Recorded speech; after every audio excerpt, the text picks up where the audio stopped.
Oil और gas production जो है उसमें एक बहुत ही अहम किरदार अदा करता है और सांगड़ से ऑयल और गैस की प्रोडक्शन कई बरसों से हो रही है। हमें तशवीश होती है कि जिस मिक़दार में सांगड़ से ऑयल और गैस जाती है उस तरीके से हमें उसकी जो रिवॉर्ड है या जो उसकी तरक्की है वो नहीं मिलती। लेकिन ये अच्छी बात है कि 2010 में जब 18वीं तरमीम हुई तो उसके बाद प्रोडक्शन बोनस सूबे को देने का एक कमिटमेंट की गई और उसके बाद सूबे के पास प्रोडक्शन बोनस आया और फिर बतदरीज ज़िलों के अंदर प्रोडक्शन बोनस गया। तो एक अरसे से जो पाकिस्तान पीपल्स पार्टी की कोशिश थी कि सिंध के अंदर जो ऑयल एंड गैस की मद में उनकी रकम है, रॉयल्टी है या उनका जो फ़ंड है वो मिला जाए ताकि जिन अज़ला में से ऑयल और गैस प्रोड्यूस होती है उसकी आवाम को तरक्की दी जाए, फ़ायदा दिया जाए।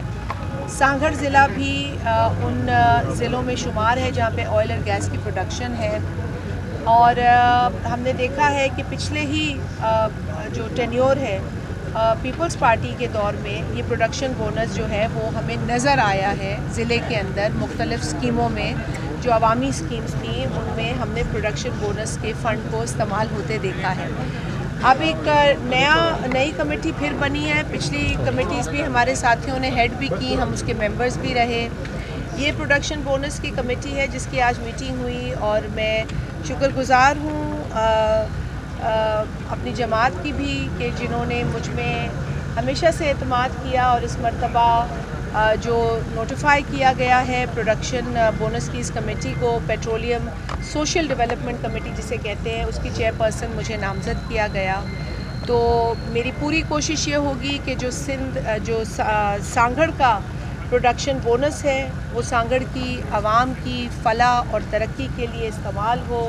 डीसी साहब से अभी हमारी मीटिंग हुई है और उसमें भी उन्होंने बताया कि उन्होंने इश्तिहारात दिए हैं, उन्होंने इनवाइट किया है, दरख्वास्तें इनवाइट की हैं कि आवाम बताए कि उन्हें किस किस्म की स्कीमें चाहिए, कहाँ पे तरक्की चाहिए, कहाँ पे रिलीफ चाहिए। हमारी पूरी कोशिश ये होगी कि पूरी जो है वो नेक नियति से हम अपना जो प्रोडक्शन बोनस है अपनी आवाम की तरक्की और उनकी फलाह में खर्च करें। और आप साथियों से भी हम ये दरख्वास्त करते हैं, आप भी सिविल सोसाइटी हैं, आप भी इस सोसाइटी का हिस्सा हैं, आप बताइए, निशानदेही कीजिए कि कहाँ पर हमें तरक्की की ज़रूरत है।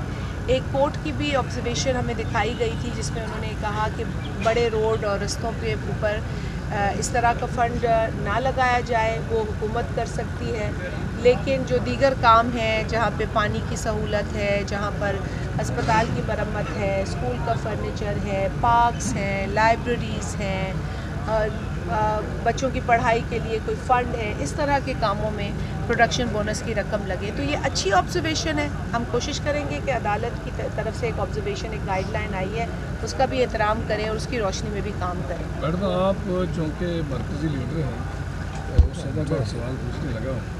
आजकल फैसल वाडा जो हैं उनकी मुख्तलिफ़ जमातों से जो मुलाकातें हो रही हैं उससे एक तासर मिल रहा है कि अनकरीब कोई कौमी हुकूमत बनने जा रही है। अगर ऐसी कोई हुकूमत बनती है तो क्या पीपल्स पार्टी उसका हिस्सा होगी? देखिए, इस वक्त तो मैं अपने आबाई गांव में बैठी हूँ तो बड़ी बड़ी बातों पे नहीं, लेकिन आवाम की खैर खबर पे मेरी नज़र है। लेकिन देखिए, बात यह है कि आगे की पेशन गोई नहीं करूँगी, लेकिन इस वक्त मैं समझती हूँ कि पाकिस्तान को इस्तेहकाम की ज़रूरत है, पाकिस्तान को इत्तेहाद की ज़रूरत है, पाकिस्तान को अमन की ज़रूरत है। आप देख रहे हैं कि पे दर पे बहुत ही ज़्यादा अफसोसनाक वाक़यात दहशतगर्दी के हवाले से रूनुमा हो रहे हैं। कहीं हमारे पुलिस वाले शहीद हो रहे हैं, कहीं हमारे फ़ौजी एहलकार, सिक्योरिटी एहलकार शहीद हो रहे हैं, कहीं हमारी आवाम शहीद हो रही है।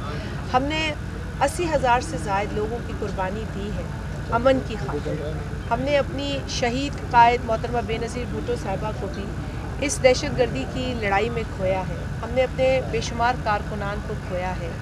तो हम आज भी ये चाहते हैं कि अमन जो है उसका बोलबाला हो। हम आज भी ये चाहते हैं कि इतनी हज़ारों कुर्बानियों के बाद हम मज़ीद कुर्बानियाँ ना दें, लेकिन अफसोस के साथ, बड़ी तकलीफ़ और दर्द के साथ ये कहना पड़ता है कि हम आज भी कुर्बानियाँ दे रहे हैं। और इस कुर्बानियों के इस पूरे जो हम सिचुएशन फेस कर रहे हैं, साथ ही साथ हम एक इंतशारी टोले की भी जो एडवेंचर्स हैं उसको देख रहे हैं।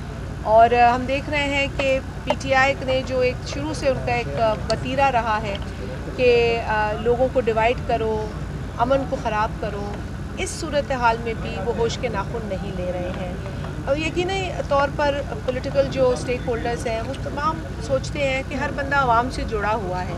कोई भी पॉलिटिकल जमात जो वाक़तन लोगों के वोट लेकर आती है वो नहीं चाहती कि वो मुल्क में इंतशार देखे, मुल्क में बेयकीनी देखे, मुल्क में बदअमनी देखे, मुल्क में लड़ाई झगड़ा देखे। क्योंकि पाकिस्तान तरक्की करेगा तो हम सब तरक्की करेंगे। अच्छा, पाकिस्तान आगे बढ़ेगा तो हम अहम किरदार अदा किया है वो पाकिस्तान के जो इंसाफ का निज़ाम है उसको बेहतर करने के लिए अदा किया है। उनकी कोई ज़ाती इसके अंदर कोई लालच नहीं है। शहीद मोहतरमा बेनज़ीर भुट्टो साहिबा ने आइनी अदालत बनाने के हवाले से अपने मंशूर में लिखा और चार्टर ऑफ डेमोक्रेसी मिसाक जमहूरियत का भी वो हिस्सा था। उसको बिलावल भुट्टो ज़रदारी साहब ने अनथक मेहनत के बाद पूरा किया है। लेकिन ये काम हुकूमत का था। हुकूमत अगर ये काम पूरे तौर से ऐसे तरीके से नहीं कर सकी तो बिलावल साहब ने बहैसियत एक पॉलिटिकल एलाय उनकी मदद की। लेकिन उस वक्त भी उनके साथ किए गए जो कमिटमेंट्स वादे थे वो पूरे नहीं किए गए। उससे पहले भी जब हुकूमत बनाने के वक्त बात हुई तो हमने तो कहा था कि जिसके पास नंबर है वो हुकूमत बनाए। हमारे पास वफाकी हुकूमत बनाने वाले नंबर नहीं है। हम अच्छे वोट लेकर ज़रूर आएँ लेकिन जो सीट्स दरकार है वो नहीं। तो जो भी बनाता है आगे आगे हुकूमत बनाए। नून लीग ने बिल्कुल हमें रुजू किया, हमने उनके साथ बैठ कर कुछ चीज़ों पर अग्रीमेंट किया। उस अग्रीमेंट की भी नून लीग ने जो है उस तरीके से उसको नहीं, मैं समझती हूँ कि वो कद्दी या अमल दरामद किया। तो ये बातें हैं पॉलिटिक्स में। अगर हम एक दूसरे पे एतमाद करके और उस एतमाद को ज़िंदा रखेंगे तो आगे बढ़ सकते हैं। लेकिन अभी भी पॉलिटिकल मैच्योरिटी और पॉलिटिकल जो सियासी बसीरत है उसका मुजाहरा बिलावल भुट्टो ज़रदारी साहब कर रहे हैं। उनकी पूरी कोशिश है कि नून लीग जो है वो इस बात को समझे कि पीपल्स पार्टी को भी अपने वोटर्स को जवाब देना है। पीपल्स पार्टी भी अपने हलकों से आई है, सिंध के हलके हों, पंजाब के हलके हों या पाकिस्तान के किसी भी इलाके के हलके हों, हमें डिलीवर करना है। हम इस बात से तो मुतमईन है कि महंगाई के ऊपर काफ़ी हद तक ये हुकूमत जो है अच्छा काम कर रही है और हम इनकी तारीफ़ करने में कभी भी गुरेज नहीं करेंगे। लेकिन फिर जो हमारी बातें हैं, जो हमारे वोटर्स की डिमांड्स हैं, जो हमारे इलेक्टेड लोगों की नुमाइंदों की डिमांड्स हैं, उसको भी नून लीग को देखना पड़ेगा और पूरा करना पड़ेगा। ओजीडीसीएल पे मकामी लोगों को रोजगार नहीं दिया जा रहा, मकामी लोग हैं उनको उनका हक पर जो है ना वो डाका डाला जा रहा है, इस वजह से। ओजीडीसीएल के सवाल से आपने सवाल किया। ओजीडीसीएल के हवाले से हमने आज भी गुफ्तगू की है।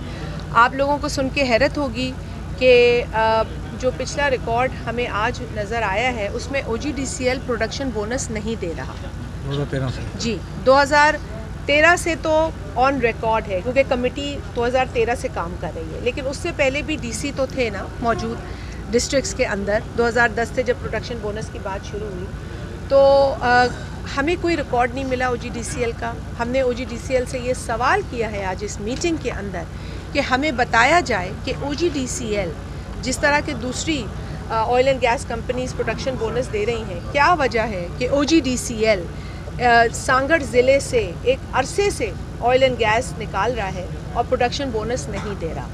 आज उनके जो नुमाइंदे थे उनके पास इस बात का जवाब नहीं था और इससे पहले भी ये भी हैरत है कि कमेटी ने कभी उनसे पूछा नहीं। तो आज हमने उनसे ये सवाल किया है और उनके पास जवाब नहीं था।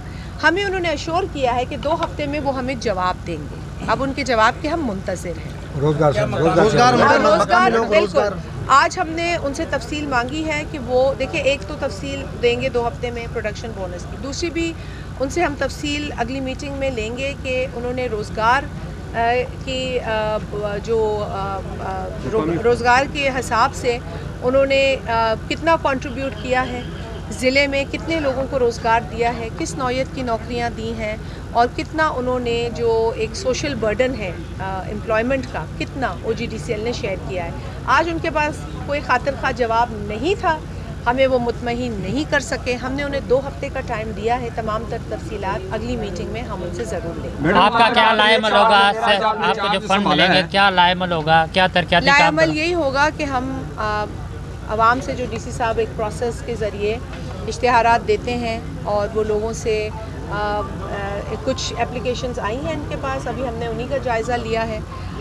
लोगों को हम इनवाइट करेंगे कि वो डीसी साहब के ऑफ़िस को रुजू करें और अपनी अपनी जहाँ पे ज़रूरत की स्कीम्स हैं, जिस नौयत की स्कीम्स हैं उसका बिल्कुल उसके बारे में लिखें। डीसी साहब मेरिट पे वो तमाम चीज़ें देखेंगे, क्योंकि डीसी साहब जो हैं उनका बड़ा अहम रोल है।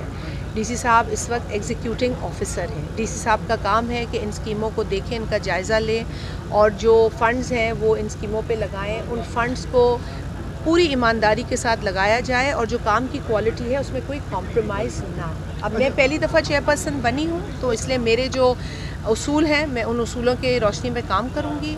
मेरी जमात जो है वो आवाम की खिदमत में सिंध सूबे में सबसे आगे रही है और इंशाअल्लाह ताला सांगढ़ ज़िले में भी हम सबसे अच्छा काम करेंगे। अपने पुराने कामों के रिकॉर्ड को भी तोड़ेंगे।